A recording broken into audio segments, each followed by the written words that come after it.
ప్రేక్షకులందరికీ కూడా ఆ లలితాంబిక అమ్మవారి యొక్క అనుగ్రహం పరిపూర్ణంగా కలగాలని కోరుకుంటూ మనం ఈరోజు న్యూమరాలజీ పరంగా 2024 ఏదైతే ఉందో ఈ 2024 ఆస్ట్రోన్యూమరాలజీ కాబట్టి ఈ 2024 సంవత్సరంలో ఏ తేదీలో పుట్టినవారు ఏ జాగ్రత్తలు తీసుకోవాలనే విషయం మనం ఇప్పుడు చెప్పబోతున్నాం.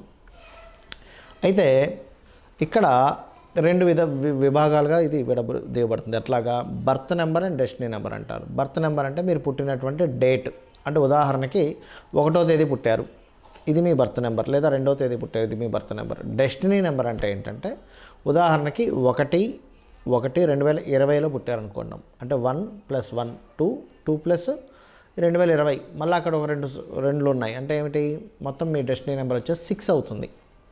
అదే కనుక 2021లో పుట్టారనుకోండి, మీ డెస్టినీ నెంబర్ 7 అవుతుంది, ఎందుకంటే 1 + 1 + 2021 కాబట్టి. అదే 2022లో పుట్టారనుకోండి, అప్పుడు ఏమవుతుంది, మీ డెస్టినీ నెంబరు 8 అవుతుంది. అట్లా ఏంటంటే మీ డెస్టినీ నెంబర్ అంటే మీ డేట్ని, మంత్ని, ఇయర్ని కూడితే వచ్చేది డెస్టినీ నెంబరు, మీ బర్త్ నెంబర్ అంటే ఇది. అయితే ఇందులో మీరు ఒకవేళ బర్త్ నెంబర్ పలానా దాంట్లో పుట్టారు అని అనుకుంటే అది మీకు ఇప్పుడు నేను చెప్పబోయే ప్రెడిక్షన్స్ 30 ఏళ్ళ లోపల తీసుకోండి. మీ ఏజ్ 30 సంవత్సరాల లోపల ఉంటే దానిలో తీసుకోండి. ఒకవేళ మీ డెస్టినీ నెంబర్ కనుక, మీ డెస్టినీ నెంబర్ మీద నేను చెప్పే ప్రిడిక్షన్స్ అన్నీ కూడా 30 ఏళ్ళ తర్వాత తీసుకోండి, గుర్తుపెట్టుకోండి. అంటే 2 పార్ట్స్ అవుతాయి, 30 ఆఫ్టర్ 30. ఈ రకంగా నేను మీకు 2024 సంవత్సరంలో ఎటువంటి విషయాల్లో జాగ్రత్తగా ఉండాలి, ఎటువంటి విషయాల్లో కలిసి వస్తుంది, ఏ దేవత ఆరాధన చేసుకోవాలనే విషయం నేను మీకు ఇప్పుడు చెప్తాను. ఇక 2వ తేదీలో జన్మించారు అంటే 2వ తేదీ అయినా డెస్టినీ నెంబర్ అయినా, 2 అంటే కేవలం ఓన్లీ 2 అనే కాదండి, బాగా అర్థం చేసుకుంటారు. 2 అంటే 2 తేదీ 2 అవుతుంది, 11వ తేదీ కూడా 2 అవుతుంది, గుర్తుపెట్టుకోండి. 20వ తేదీ కూడా 2 అవుతుంది, అదేవిధంగా 29 కూడా 2 అవుతుంది. అయితే దీని వేరియేషన్ ఏమిటి అంటే, సహజంగా 2వ తేదీలో జన్మించిన వారికి ఎమోషన్స్ ఎక్కువ ఉంటాయి, కానీ 20వ తేదీ జన్మించిన వాళ్ళకి ఇంకా ఎక్కువ ఎమోషన్స్ ఉంటాయి, బికాజ్ ఆఫ్ 2 + 0 అయింది కాబట్టి 20వ తేదీలో జన్మించామంటే. అలా కాకుండా 11వ తేదీ జన్మించామనుకోండి, ఉదాహరణకి ఎమోషన్తో పాటు వాళ్ళు దేనైనా సరే అడ్మినిస్ట్రేషన్ కూడా చక్కగా చేయగలుగుతారు. మరలా 29వ తేదీలో జన్మిస్తే వారికి స్పీడ్ ఉంటుంది, అంటే ఏదైనా ఒక నిర్ణయం తీసుకోవడం ఫాస్ట్గా ఉంటుంది. ఈ రకంగా మీ యొక్క బర్త్ నెంబర్ 2 అయింది, డెస్టినీ నెంబర్ కూడా 2 అయింది అనుకోండి, ఉదాహరణకి ఈ 2024 సంవత్సరం ఎలా ఉంటుంది. సర్వసాధారణంగానే 1/1/2024 అనేటువంటిది గొప్ప సంఖ్య, 1 + 1 అవుతుంది. మీ ఎమోషన్స్కి ఒక కంట్రోల్ని ఇస్తుంది. ఈ రోజు కనుక మీరు సూర్యభగవాను కనుక ఆరాధించగలిగితే 1వ తేదీ కనుక, ఎందుకంటే బర్త్ నెంబర్ 1, డెస్టినీ నెంబర్ 1. అయితే ఓవరాల్గా అసలు ఈ 2024 వీళ్ళకి ఎటువంటి ఫలితాన్ని ఇస్తుంది చూసుకున్నట్లయితే, దీన్ని 2 విభాగాలు చేసుకోండి. ఎలాగా, 30 ఇయర్స్ లోపల ఈజ్ బర్త్ నెంబర్, 30 ఇయర్స్ తర్వాత is destiny number. Birth number అంటే మన date of birth, destiny number అంటే మన డేట్ని, మంత్ని, ఇయర్ని కూడితే వచ్చేటువంటిది. మీకు గనక 30 ఇయర్స్ లోపల ఉన్నారు, అనేకమైనటువంటి ప్రయాణాలు ఉంటాయి ఈ సంవత్సరం. బికాజ్ ఆఫ్ సర్వసాధారణంగానే 2 నెంబర్ అంటేనే ఒక దగ్గర కూర్చోకుండా ఎక్కువగా తిరుగుతే బాగుపడతారని అర్థం. Because of moon is a moment. అలాగే మీ జన్మజాతకంలో కనుక చంద్రుడితో మీ యొక్క లగ్న సంబంధం ఉంటే కూడా మీరు చూడొచ్చు, ఖచ్చితంగా మీరు తిరుగుతూ ఉంటారు, తిరుగుతేనే బాగుంటుంది కూడా. కాకపోతే ఈ 2 నెంబర్కి ఈ సంవత్సరం ఉన్నటువంటి జాగ్రత్త ఏమిటి, ఈ సంవత్సరం వీళ్ళకున్న లబ్ధి ఏమిటి అంటే, ఎక్కువగా మీరు సంచారము, ప్లేస్ చేంజెస్ అవుతుంటే అద్భుతమైనటువంటి లబ్ధి ఉంటుంది. కానీ ఈ 2 నెంబర్కి సర్వసాధారణంగా ఏంటంటే, ఇది కొంచెం చిన్నపిల్లలు తత్వం ఉన్న నెంబర్ అంటారు 2 నెంబర్ని. అయితే అన్నిటికీ కాదు అలా. మరలా అదే మీ జన్మజాతకంలో ఈ చంద్రుడు రవితో కలిశాడు, డిగ్నిఫైడ్ నేచర్గా మారిపోతుంది. అయితే ఇక్కడ ఏంటంటే ఈ 2 నెంబర్కి ఉండే జాగ్రత్త ఏమిటి అంటే, పర్టికులర్గా ఈ సంవత్సరం మోసపోయే యోగం కూడా ఇస్తుంది.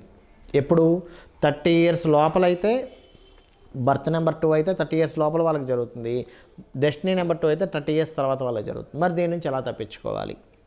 ఎప్పుడైనా గుర్తుపెట్టుకోండి, 8 డెస్టినీ నెంబర్ వచ్చింది, 8 ఇయర్ నెంబర్ అయింది, బర్త్ డెస్టినీ నెంబర్లో 2 ఉంది అన్నప్పుడు చండీ పారాయణం వినండి, లేదా మీకు దగ్గరలో ఆంజనేయ స్వామి ఆలయం ఉన్నా వెళ్ళండి. అప్పుడు ఏమవుతుందంటే ఈ ఇయర్ మీకు మోసపోకుండా ఆ భగవత్ శక్తి మిమ్మల్ని కాపాడుతుంది, గుర్తుపెట్టుకోండి. మనం ఏదైనా ఒక మంత్రం చేసుకున్నప్పుడు, ధ్యానం చేసుకున్నప్పుడు మన చుట్టూ ఒక ఎనర్జీ వలయంలాగా వస్తుంది. మరొకటి ఏంటంటే, ఈ సంవత్సరం మీరు చంద్రుడి యొక్క రాశిని, శని యొక్క డిస్టెన్స్ని కూడా చూసుకుంటే షష్టాష్టకాల్లో ఉన్నాయి అవి. అంటే చంద్రుడు ఉన్న రాశి నుంచి, కర్కాటకం నుంచి శని భగవానుడు అష్టమ స్థానంలో ఉన్నాడు. కాబట్టి ఏంటి అష్టమ స్థానం అంటే ఏంటి? నిందపడము. కర్కాటక రాశి వారికి అష్టమ శని నడుస్తుంది కదా, నిందపడడం.